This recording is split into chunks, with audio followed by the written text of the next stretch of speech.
ജനങ്ങളെ പറ്റിച്ചു, ഒരുപാട് പൈസയിട്ട് കുഞ്ഞാൻ മുങ്ങി. ഒച്ച പറയാനുള്ളത്, ജീവിതത്തിൽ ഇന്നേ വരെ ഒരാളും ഞാൻ പറ്റിച്ചിട്ടില്ല. ഒരാളെ മുതല്, അർഹതപ്പെടാത്ത മുതല് ഞാനും മക്കളും തിന്നിട്ടില്ല. ഞാൻ ചെയ്തൊരു തെറ്റെന്ന് പറയാം, അതും അവിടുത്തെ നാട്ടുകാരും അവിടുത്തെ ആൾക്കാരും പറഞ്ഞതുകൊണ്ട് നറുക്കെടുത്തു. പിന്നെ ഇത് ഞാൻ മാത്രമൊന്നല്ല വീഡിയോ ചെയ്തിട്ടുണ്ട്. നമ്മളെ കേൾബ്രോ പല യൂട്യൂബേഴ്സും ക്യാഷിന് വേണ്ടി കുറേയധികം പ്രൊമോഷനൊക്കെ ചെയ്യാറുണ്ട്. അതിൽ ലക്കി ഡ്രോ എന്നൊക്കെ പറഞ്ഞ് അതിൽ പൈസ കിട്ടും.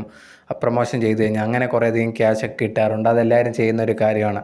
ഇത് വിശ്വസിച്ച് കുറേയധികം പേര് പൈസ ഇടുന്നുണ്ട്. ബെറ്റിംഗ് ആപ്പൊക്കെ പ്രൊമോട്ട് ചെയ്യുന്ന കുറേയധികം ആൾക്കാരെ നിങ്ങൾക്ക് കാണാൻ സാധിക്കുന്നുണ്ട്. നിങ്ങൾ ഇഷ്ടപ്പെടുന്നു എന്ന് പറഞ്ഞ് അവരെല്ലാം ചെയ്യുന്നത് ചിലപ്പോൾ റൈറ്റ് ആയിട്ടുള്ളൊരു കാര്യമല്ല. നിങ്ങളെ ചിലപ്പം വാല്യൂ ചെയ്തെന്ന് പോലും വരത്തില്ല. അവർക്ക് പൈസ ഉണ്ടാക്കണം എന്നുള്ള ഒരൊറ്റ കാര്യം മാത്രമേ ഉള്ളൂ. ഇങ്ങനത്തുള്ള തട്ടിപ്പിലോ കാര്യങ്ങളോ പ്രൊമോട്ട് ചെയ്യുന്നു അല്ലെങ്കിൽ ഇങ്ങനത്തെ കാര്യങ്ങൾ ചെയ്യുവാണെങ്കിൽ ദൈവത്തെ ഓർത്ത് അതിലും ചെന്ന് പെടാതിരിക്കുക.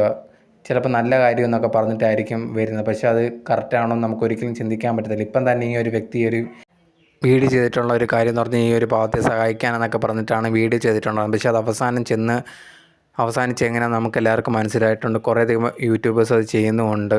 സോ നിങ്ങളൊക്കെ ഉണ്ടെങ്കിൽ ഇങ്ങനത്തുള്ള പറ്റിപ്പിലൊന്നും ചെന്ന് ചാടാതിരിക്കുക. നിങ്ങളുടെ പൈസ പോകത്തേ ഉള്ളൂ, അല്ലാതെ വേറെ ബെച്ചോ കാര്യങ്ങളോ ഒന്നും കാണത്തില്ല. നിങ്ങളെ വിശ്വസിച്ചു നിങ്ങൾ ചിലവരെ വിശ്വസിക്കുക എന്ന് പറഞ്ഞാൽ അവർ നിങ്ങളെ ആ വിശ്വാസം കീപ്പ് ചെയ്യണമെന്ന് നിർബന്ധമൊന്നുമില്ല. ഇതുപോലത്തുള്ളതിലൊന്നും ചെന്ന് ചാടാതിരിക്കും. ഇനി നോക്കിയും കണ്ടൊക്കെ ശ്രദ്ധിച്ചൊക്കെ ജീവിക്കുക എന്ന് മാത്രമേ ഉള്ളൂ. കാരണം ഇപ്പം ഏത് രീതിയിൽ ആരും പറ്റിച്ച് കാശുണ്ടാക്കാമെന്നുള്ള രീതിയിലൊക്കെ എത്തിയിരിക്കുവാണ്.